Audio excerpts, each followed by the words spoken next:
슬기로운 자취생활 시간입니다. 우리 동네를 살기 좋은 곳으로 만들기 위해서 지역의회에서 어떤 일을 하고 있는지 알아보는 시간이죠. 오늘은 경기도의회 더불어민주당 총괄수석 부대표 이용욱 경기도의원 전화 연결해봅니다. 의원님 안녕하세요. 네, 안녕하세요. 네, 저희 슬기로운 라디오 생활 청취자분들과 도민분들께 인사 한 말씀 먼저 해주시겠어요? 네, 안녕하세요. 경기도의회 경제노동위원회 더불어민주당 파주 출신 이용욱 도의원입니다.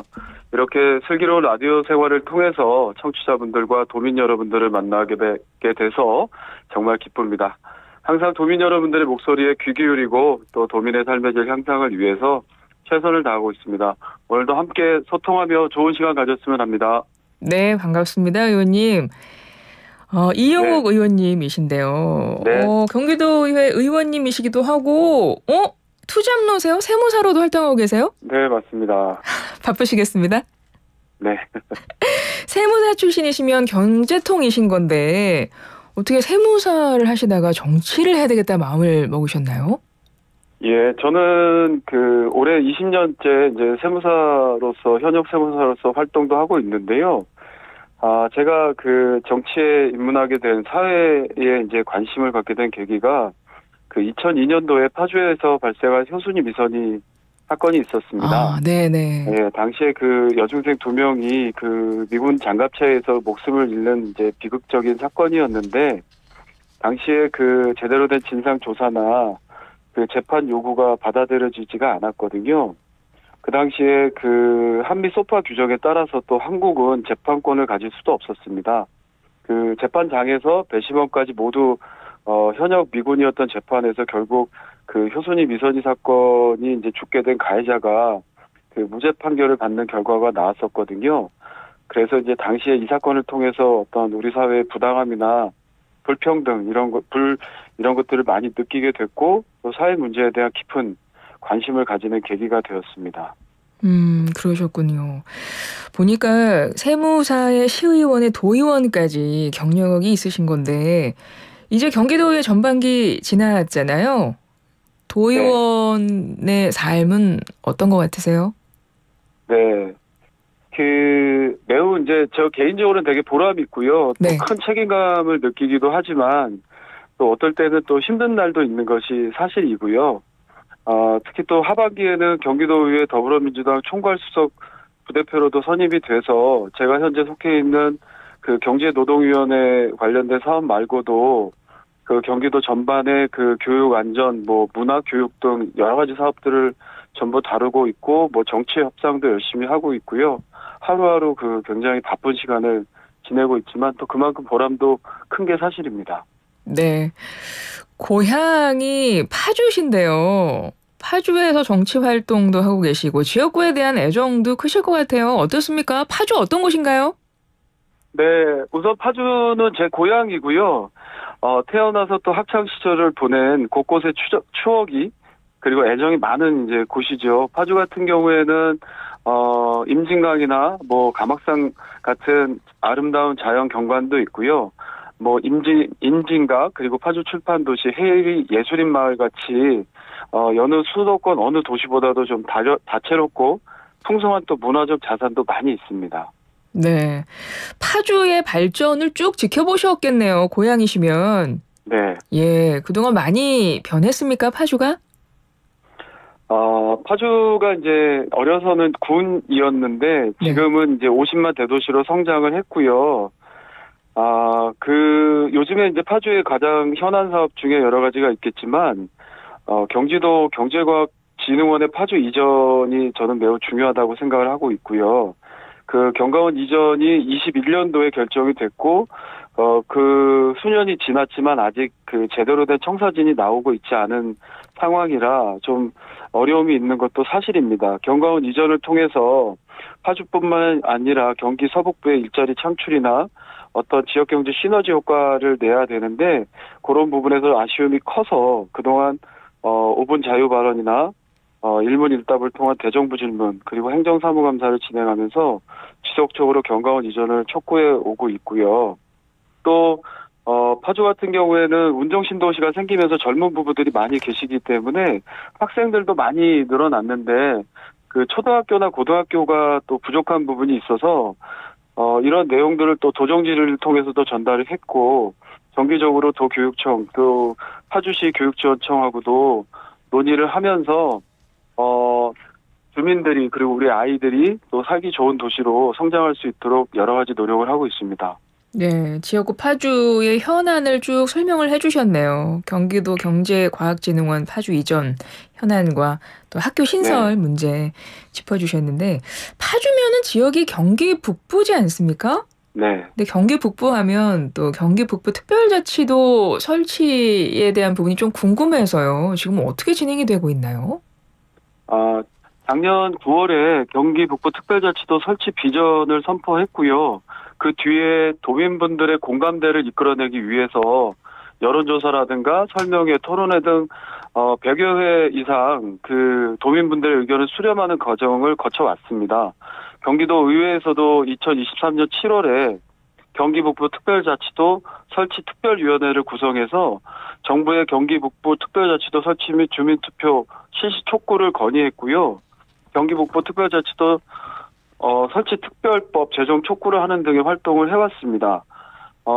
경기도는 행정안전부의 경기 북부 특별자치도 설치를 위한 주민투표를 실시할 수 있도록 주민투표 승인을 요청한 상태인데 최근에 좀 진행이 어렵게 된 것도 사실입니다. 그렇군요. 분도를 꼭 해야 하는 이유라고 하면 뭐 어떤 걸 좀 꼽을 수 있을까요? 경기도는 특히 이제 북부 지역은 그동안 수도권 규제, 군사 규제, 환경보호 규제 등 많은 중첩 규제로 인해서 발전이 지연되고 있는 게 사실이고요. 그럼에도 이제 또 수도권이라는 이유로 또 정책에서도 소외되고 있습니다. 대표적으로 그 지역 내 총생산 지표를 보면요. 2020년 기준으로 전국이 3,750만 원입니다. 경기 남부는 4,146만 원인데 반해서 경기 북부는 2,496만 원이거든요. 전국 평균보다도 경기 북부의 지역 내 총생산 지표가 낮고 그만큼 낙후되어 있는 게 사실이거든요. 네. 예, 일자리 창출 그리고 또 지역 경제를 활성화하는 산업단지의 면적 분포를 보면 경기 남부 같은 경우에는 138개소인데 반해서 경기 북부는 53개소밖에 되지가 않습니다. 면적도 경기 남부가 북부보다 10배가 넘거든요. 그래서 경기 북부가 특별자치도로 지정이 되면 행정이나 재정 부분에서 많은 권한과 기능을 부여받을 수 있게 됩니다. 그렇게 되면 중적 규제를 완화하고 지역 특색에 맞는 발전 전략을 수립해서 경기 북부 지역의 발전 토대를 탄탄히 할 수 있다라고 생각하고 있습니다. 네, 알겠습니다. 의원님 최근에 발의하신 법안도 좀 여쭤볼게요. 사회적 경제 패키지 조례를 대표 발의하셔가지고 총 4개 조례가 본회의 통과한 걸로 알고 있는데요. 이게 어떤 내용을 담고 있는 조례인가요? 네. 그 사회적 경제 패키지 조례는 사회적 경제의 육성과 활성화를 위한 거시적인 방향성과 정책을 제시하는 그 사회적 경제 기본 조례하고요. 사회적 경제 조직별로 사회적 기업, 마을 기업, 협동조합의 특성을 고려한 맞춤형 지원이 이루어질 수 있도록 각 조직별 활성화 지원 조례 이렇게 3개를 만들었습니다. 경기도 내에 사회적 기업이 어느 정도나 있나요? 경기도 사회적 경제 기업은 2023년 12월 기준으로 보면은 6,864개가 있는데요. 사회적 기업이 982개, 협동조합이 4,860개, 마을 기업이 241개, 그리고 자활 기업이 171개로 그 전국에서 보면 서울 다음으로 사회적 기업이 많습니다. 사회적 기업은 또 다양한 분야에서 활동을 하고 있는데요. 주로 아동, 노인, 장애인 등의 어떤 사회적 약자를 위한 복지 서비스를 제공을 하거나 또 지역경제 활성화, 사회문제 해결 이런 활동도 하고 있어서 다양한 사회적 가치 창출 활동을 하고 있습니다. 네. 최근에는 2024 경기 사회적 경제 박람회에도 참석을 하셨는데요. 이거는 어떤 자리인가요? 네, 정부가 2023년도에 그 제4차 사회적 기업 기본 계획을 발표를 하면서 사회적 기업에 대한 지원 방향을 육성해서 자활로 변경하는 그 일이 있었고요. 네. 이런 과정에서 이제 사회적 기업들이 좀 활동이 축소되는 경향이 좀 있습니다. 그래서 그런 분들에게 이제 힘을 드리고자 그 경기 사회적 경제 박람회를 열게 됐고, 2024년도에 이제 이어서 말씀을 좀 드리면, 그 사회적 경제 관련된 국비 조정 내역을 보면은 5개 부처에서 총 1,899억 원이 삭감되는 일이 있었습니다. 그래서 경기도는 이제 이거에 대비해서 그 국비 그 교부액이 149억이나 이제 삭감되는 거에 대비해서 사회적 기업의 사회보험료 지원이나 뭐 사업 개발비 그리고 이제 지역 특화 사업 예산 지원 뭐 이런 것들이 전부 삭감되다 보니까 그 사회적 경제 조직들이 연착륙할 수 있도록 지원하는 예산들을 2024년도 본예산에 세워서 지원하고 현장과 소통하고 있습니다. 네.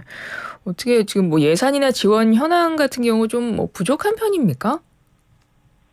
많이 사실은 부족하거든요. 그 사회적 경제 조직 같은 경우에는 일반 영리 기업하고는 다르게 그 단순히 이익만 추구하는 게 아니라 그 소외된 분들의 뭐 사회적 서비스도 제공하고 하면서 사회적 가치를 공공의 이익을 창출하는 부분이 있기 때문에 일반 영리 기업 운영보다도 더 힘든 면이 있거든요. 그래서 그런 부분에 대한 그 적절한 지원이 필요한데 지원이 줄어들면서 현재는 좀 운영에 많은 어려움을 겪고 계시고 계십니다. 그렇군요. 의원님이 조례안을 발의를 하셨는데 이 조례안이 시행이 되면 그럼 뭐 사회적 경제 기업에 대한 지원, 뭐 육성 이게 어떻게 이루어지게 되는 건가요? 네. 조례안에 따라서 사회적 경제 발전에 대한 그 중장기 목표와 방향을 설정하기 위해서 그 사회적 경제 발전 기본 계획을 수립하게 되고요. 또 조례에는 사회적 경제 조직의 공유재산 대부료나 사용료를 감면할 수 있도록 규정해서 사회적 경제 조직이 건강한 생태계를 이룰 수 있도록 지원을 하고 있습니다. 또한 각 조직별로 전문 인력 육성이라든가 역량 강화 교육, 그리고 제품 및 서비스 홍보 지원, 사회적 경제 조직 간의 협력, 공동사업을 지원하고 있고요.